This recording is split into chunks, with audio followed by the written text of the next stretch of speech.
My name is Tomonori Hada. So I'd like to present, so my topic is pelvic anatomy and also infiltrating lymphadenectomy.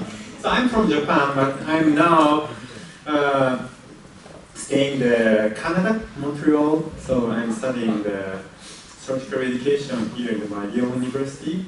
So my hospital was a Classic Medical Center in the Okayama Prefecture. It is located between Osaka and Hiroshima. And now I moved here in Montreal, near to New York, most of New York, and studying in the McGill University for 2 years. And so I checked the weather today. So 23, 30 minutes before, the weather in the Bangkok is around 34 today. And now in Montreal is minus 32. Yeah, more than 50 degrees. So difference. So cold. I'd love to stay here more. And so surgical education has many topics. So like learning task, instruction, teachers, curriculum, environment, and so on. So and now I'm focusing on the assessment tool. Later I'll shortly introduce the assessment tool. And the cases of the laparoscopic operation in gynecology in Japanese hospital, in my hospital, Classic Medical Center, there was in the 2016 there were around 1,500 cases, and malignant cases are like 10%. And mainly we have a hysterectomy. It is a topics of one of the topics of my hospital. And so Selva introduced the trocar placement. I prefer this one. So I call this one is modified diamond trocar placement. Diamond is like this one, suprapubic, and I almost insert the central port between the almost midline of the umbilicus to pubics. And also in Japan, it is also famous, is ipsilateral valve, mainly the left side.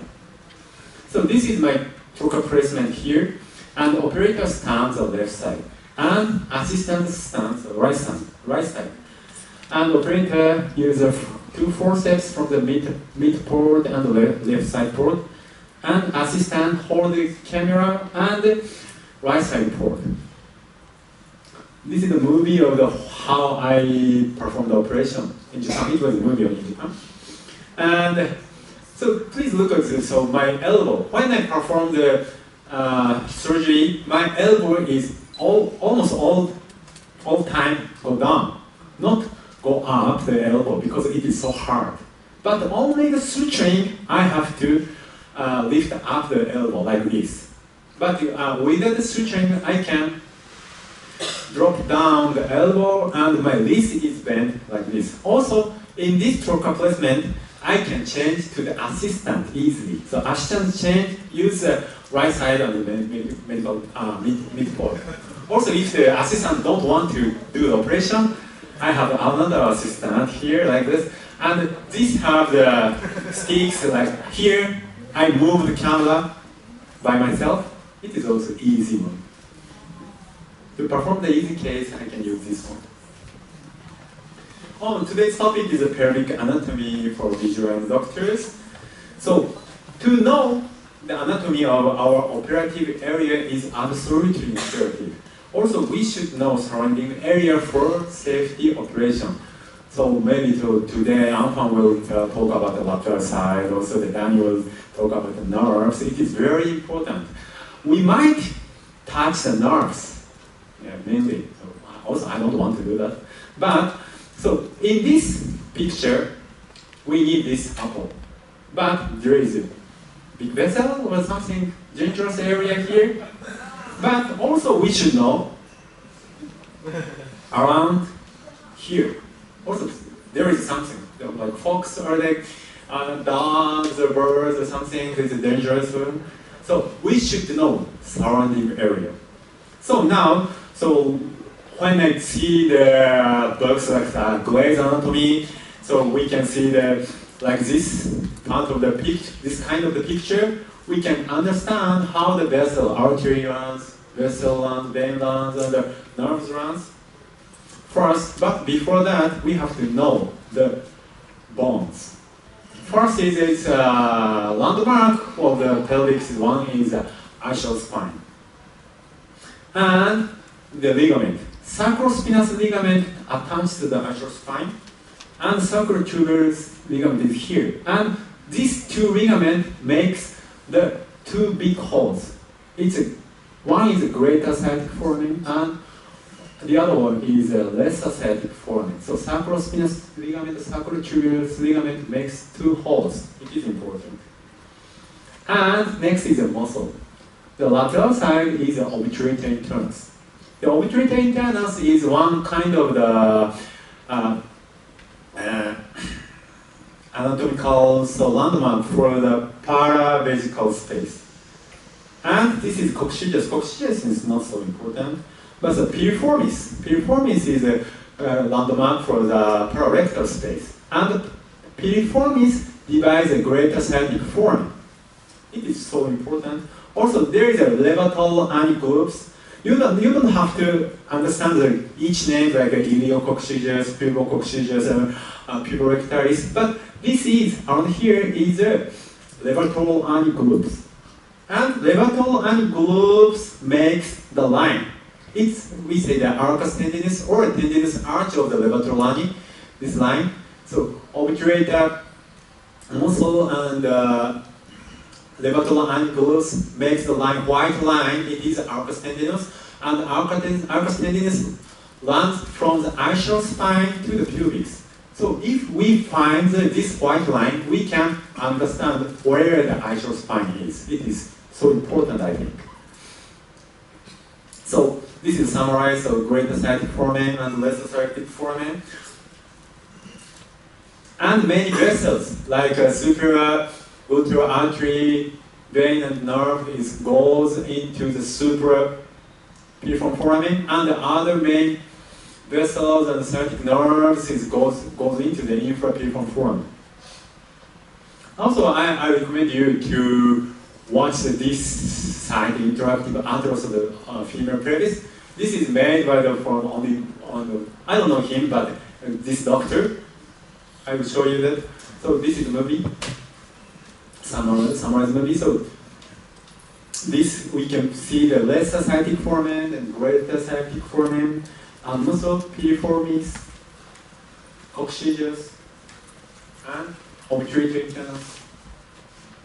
And there is a fascia here, and levator anigroup here, and levator anigroups and obturator internus makes these lines. Sorry, first is the suprapiriform foramen, infrapiriform foramen, and arcus tendinous here. So this is an interactive atlas of female pelvis. Please Google it. So it's the same. Greater sciatic foramen, lesser sciatic foramen. And this is piriformis here, and it makes a suprapiriform foramen, infrapiriform foramen. You can see the names of the anatomical one.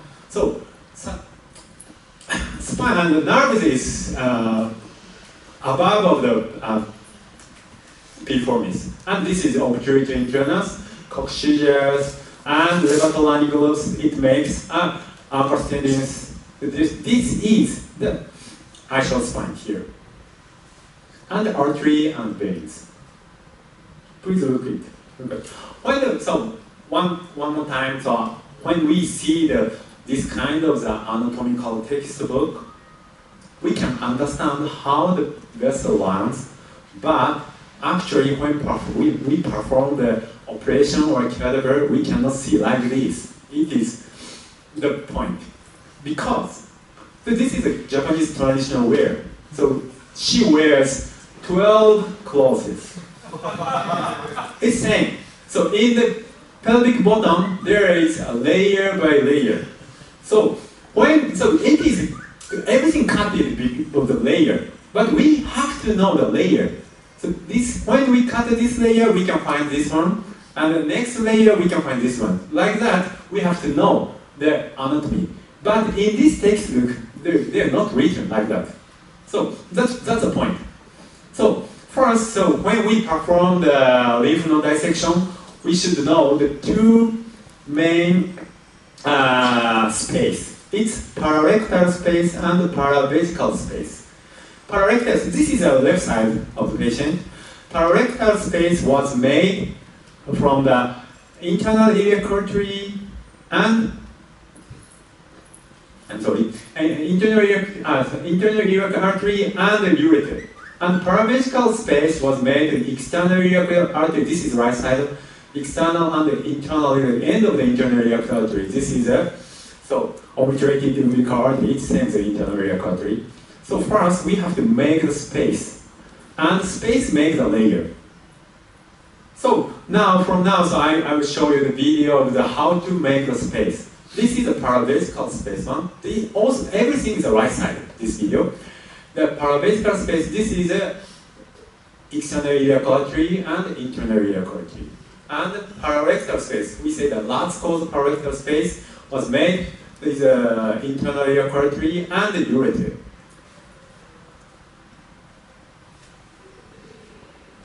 So we have to know the layer by layer. So this is a IP ligament here, it's right side here. Ureters, we can see that here.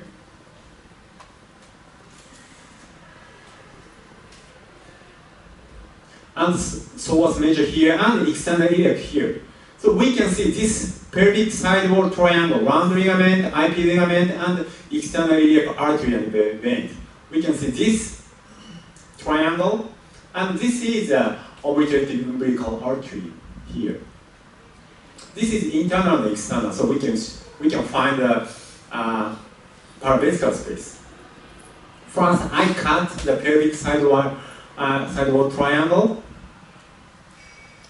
Cut from here, and like the C shape, I cut here. Cut the peritoneum. But please take care, this is the external iliac artery. Little by little we cut it. And go parallel to the IP ligament. When we perform the laparoscopic one, we should cut a little bit more to the paracolic gutter. And this is the external iliac artery and vein. We open the medial side of the external iliac vessels.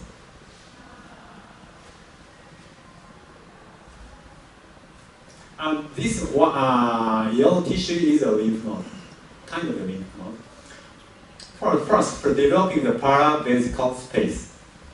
This is the end of the internal iliac, so here, and external here. So we have to go into this very narrow space, but this space is very easy to open. Only we can find the nerve here. It's an obliterated nerve, and below the obliterated nerve, we can see the obliterated vein and artery. And the end of this space, this is obliterated internals. It's a muscle. So along with this internal iliac artery, end of the internal iliac artery, this is the obliterated umbilical artery here, obliterated internals. And next is we open the pararectal space. So this is the internal iliac artery here. External here, internal here. First we have to check the ureter first. Check the ureter here. So we have to open between the ureter and the internal. This narrow space we have to open. This is a pararectal space. So to open this space, we have to take care of the lateral side because there is a big vein, internal iliac vein here. So we have to go medial side. And it is a vascular space around here. We can open it. Then around here is the medial side is a rectum here. And the bottom of this space is a piriformis. This is a last cause pararectal space. And this is a paravesical space.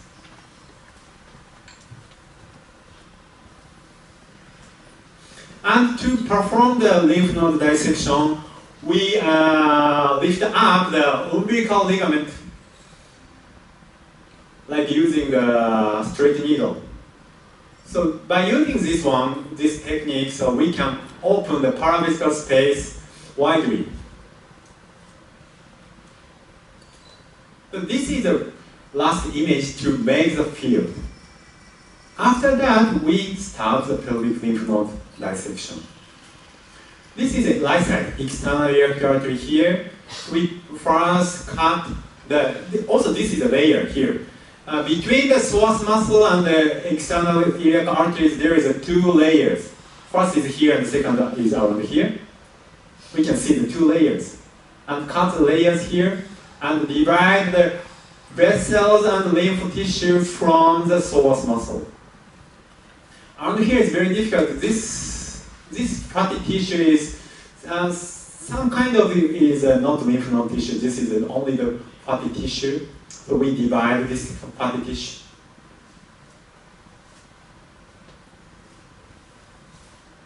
And every time we seal and clip before cutting. The only sealing is not effective to reduce the lymph node. How do you say it? I don't know. Lymphocyte, yes. And around here, there are tiny vessels here. Please take care of that.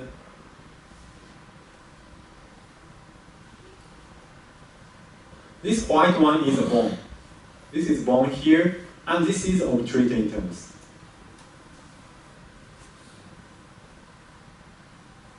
This is ureter here, and it is a upper end of here.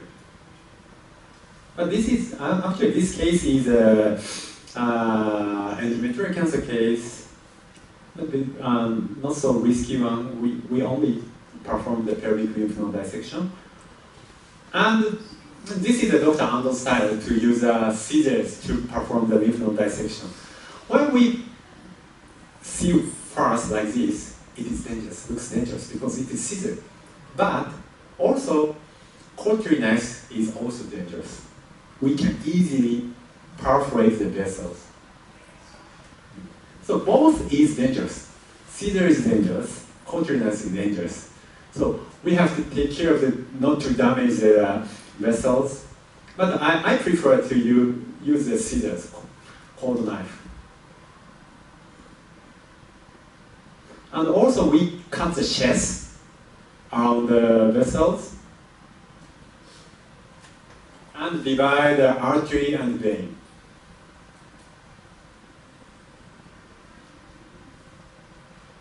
Just a little bit cut it and also dissect it. This is the combination of the sharp dissection and the blunt dissection. Well, this is a bone here.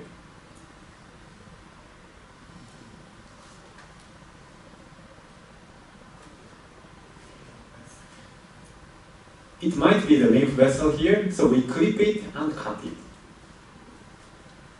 Well, this is the obturator nerve here. And the obturator vessel is located in dorsal side to the nerves. Nerve we can see first, nerve. And the dorsal side we can see the artery and vein.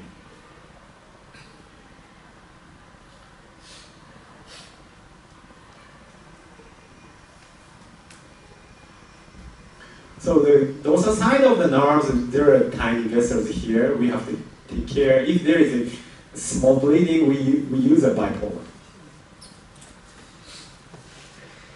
And also we use a suction like this one. So intermediate suction, it is also effective to avoid the injury of the vessels.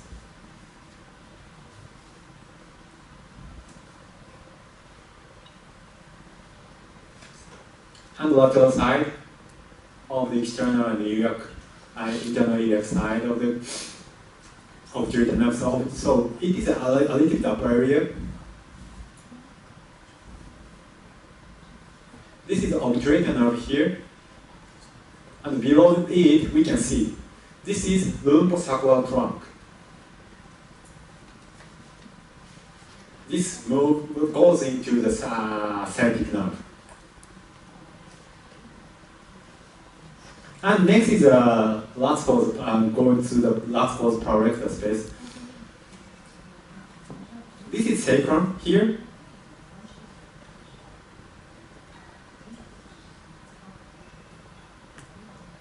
and rectum is here. The promontory area is here, so we dissect the lymphatic tissue from the sacrum. And so this is a paravesical space, this is a pararectal space. Between these two spaces, there is a cardinal ligament here. And dissect the lymph node from the cardinal ligament.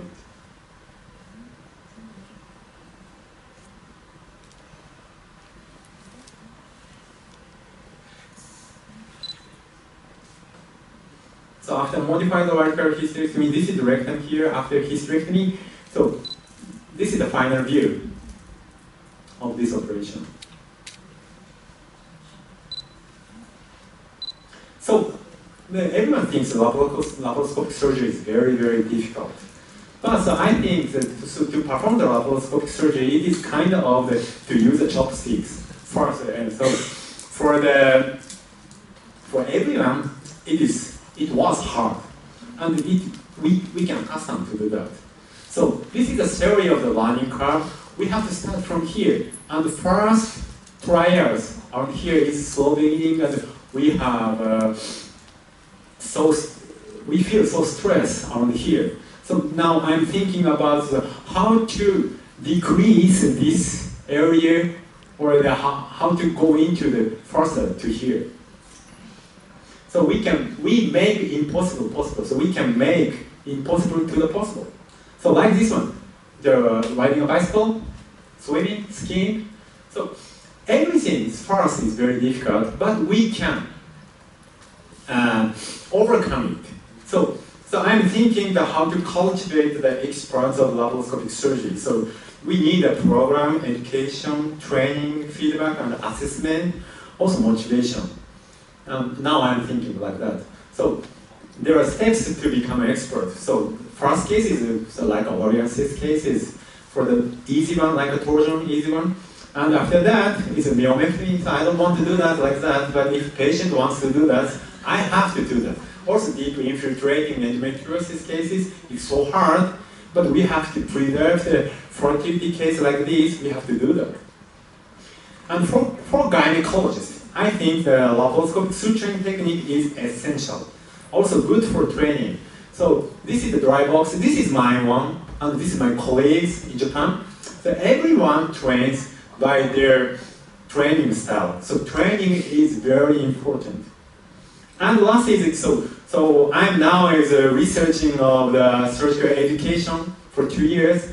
First, my topics the assessment tools for OBGYN technical skills, and assess the suturing technique in the dry box training, and making a new dissection model, this one, for training. Now, so I'd like to make the training model for the dissection and to the validate it. And what is assessment tool? So to assess is to evaluate something, the knowledge or skill, ability, or attitude or something. So I'm focusing on the assess the surgical skill. And so it is a short presentation about the kind of the assessment tools for surgery. One is a checklist. Checklist like this, yes or no. And Likert scale is 1, 2, 3, 4, 5 to grade the skill or something. Also you will have the assess this program after these courses. There are this Likert scale, we say. Also VAS score. VAS score is more like not so collected 1, 2, 3, but between 1, 2, or 2 or 3. This is a pain scale. Almost we use like that. Also, we can use a VAS scale for assess the surgical skill. And most important assessment tool for surgical skill is we say OSATS, Objective Structured Assessment of Technical Skill. It was written in 1997, yeah, and more than 20 years ago. But this OSATS is still now it is very famous. And what is OSATS? OSATS has 2 steps. One is a task-specific checklist and global rating scale. So we have to make the task-specific checklist. And important is who made this one, how they make this one. the professor maybe, is it no evidence? We need the evidence. Is this validated it or not? It is important. Also, global rating scale, this one. Can you see? So there is a 7 theme of the one. One is respect for tissue, time and motion, instrument handling, knowledge of instruments, use of assistance, flow of operation and forward planning, and knowledge of specific procedure. Each 5 Likert scales, the maximum score is 35. It is most famous assessment tools. Also, some department uses assess like this for the TLH or the self-injectomy or something like that. So, but if you want to use this assessment scale for the like a new skill of the robotic surgery or something, we have to think about each scoring. If there are no assistants, we have to cut this one. So, and we have to validate it each time. Also, so I have a YouTube video. This is only for the basic training still. If you have time, please check it. And thank you very much.